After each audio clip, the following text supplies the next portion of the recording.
Okey, baik.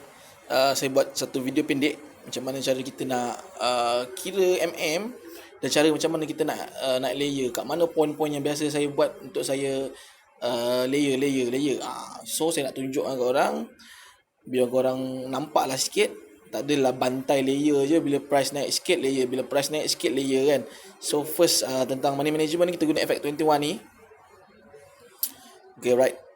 Contohlah katalah account $100. Okay, $100 kita ambil risk kita 30%. Stop loss biasa 20-30, saya ambil 20 lah. Contoh 20%, 20 pips kita punya stop loss daripada entry kita. Jadi calculate, jadi kita boleh maximum entry sebanyak 0.15. Okay, 0.15 ni adalah untuk single entry. Tapi kita guna layer-layer, so kita pecahkanlah 0.15. Kalau kita pecahkan pada 0.01, maknanya kita boleh layer sebanyak 15 kali. Kalau kita pecahkan kepada 0.02 setiap satu entry, maknanya kita boleh entry lebih kurang dalam 7 ke 8 entry.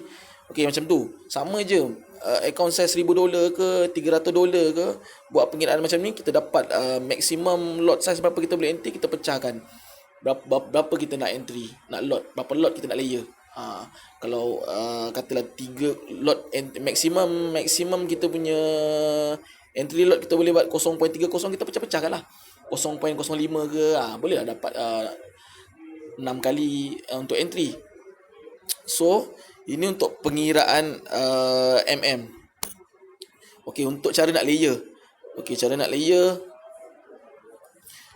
senang ni sebenarnya. Okey, contoh sekarang ni kat sini ada satu entry. Katalah bila korang dapat signal daripada saya, masuk entry kat sini. Macam saya ni tengah entry 0.25. Jadi anda kata account $100 tadi boleh maksimum entry sebanyak 0.15. Jadi kita buatlah 0.02. Maknanya kita entry setiap satu entry 0.02. Maknanya kita boleh layer sebanyak lebih kurang 6-7 kali layer. Jadi first kali masuk kat sini, contoh ni satu, masuk 0.02. Jadi macam mana kita nak tahu kat mana kita nak layer nanti? Bukannya bila price naik, sell korang layer ikut sesedap rasa je kan. So bukan macam tu. Jadi cara dia, okay, contoh korang pergi time frame M15 ni, first kali cari kat mana korang punya kawasan stop loss. Okay, macam tadi kita punya stop loss kita letak sebanyak 20 pips. Jadi entry kita sekarang ni kat sini 99211. Jadi maknanya 20 pips dia jadi 9411, lebih kurang lah. Okey, sebab entry kat sini dan 20 pips kita punya stop loss tadi adalah kat sini. Jadi ini adalah ruang untuk korang masuk layer. Nak layer, price naik layer. Tapi ada cara dia. Korang buka dekat time frame M1. Okey, nampak tak bentuk-bentuk base ni? Ni bentuk-bentuk tempat price reject. Ni price reject. Ni tempat price reject. Okey, itulah poin-poin sebenarnya saya masuk layer. Okey, tandakan. Alright, macam kat sini, okey, ada nampak satu poin dia. Alright. Okey, kat sini pun boleh ada dekat ni. Kat sini pun boleh satu. Alright.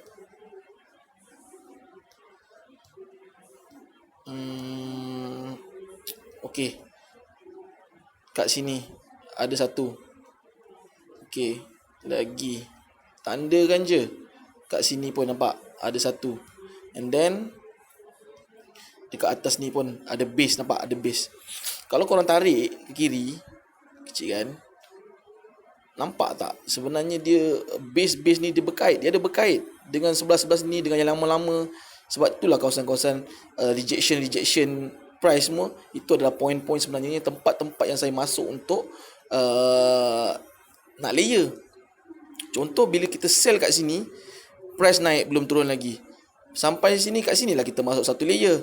Contoh kat sini tadi 0.02 kita masuk satu entry. Bila dapat signal daripada saya, korang turun entry 0.02. And then anda kata price tak turun terus, price naik, ini adalah tempat untuk layer yang pertama. Ini adalah tempat untuk layer kedua. Dia naik lagi, kat sini layer ketiga, dia naik lagi ni tempat layer keempat, dia naik lagi ni adalah tempat layer kelima. Bukan bila price naik korang bantai sell sell sell sell sell sell. Tu yang bila dah price naik atas sikit je dah tak boleh nak entry lagi sebab margin dah tak cukup dah. Sebab kau dah bantai sell kat bawah ni. Itu yang bila price turun, kalau price turun jauh, boleh makan semua kita punya entry, memang cantik lah semua profit. Tapi kadang price turun, price cuma pergi dekat first entry sampai situ je dah tak boleh nak turun lagi. So maknanya yang entry kat atas ni kita dah profit. Andai kata tak sampai lah dekat entry pertama ni. Entry pertama ni masih lagi float, tapi 5-6 entry kat atas ni dah profit. Boleh cover satu entry dengan float ni yang sikit ni. Sebab tu boleh close all kalau saya. Jadi ini adalah cara yang lebih sistematik lah yang tersusun. Untuk akaun-akaun yang kecil yang jaga MM betul-betul. Macam akaun besar jangan ikut. Macam saya dah dekat-dekat point ni pun saya tetap pakai akaun entry. Sebab kita akaun besar, kita punya maximum lot entry banyak. Kalau 10k USD contoh kata, boleh entry $10. Jadi kita masuk 0.20 pun kita boleh entry, boleh susun. Itu cara akaun besar untuk dapatkan maximum profit lah. Jadi sekarang saya tunjukkan tempat-tempat, cari tempat-tempat untuk layer je. Inilah point-point yang biasa saya buat dekat M1 ni je. Tengok base-base ni yang berlaku. Itulah tempat-tempat kita nak buat point, kita tandakan dekat situlah. Nanti bila price naik, kat situlah kita nak masuk layer. Sama juga, sell pun sama juga. Cari dia punya base-base, tandakan bila price sampai situ, kat situlah masuk. Jadi tersusun, kat sini kita layer satu, kat sini kita layer satu, kat sini layer satu. Jadi tak adalah berkompos tompok kat sini, stompok kat sini. Jadi itulah penerangan secara ringkas saya. Harap bermanfaat lah.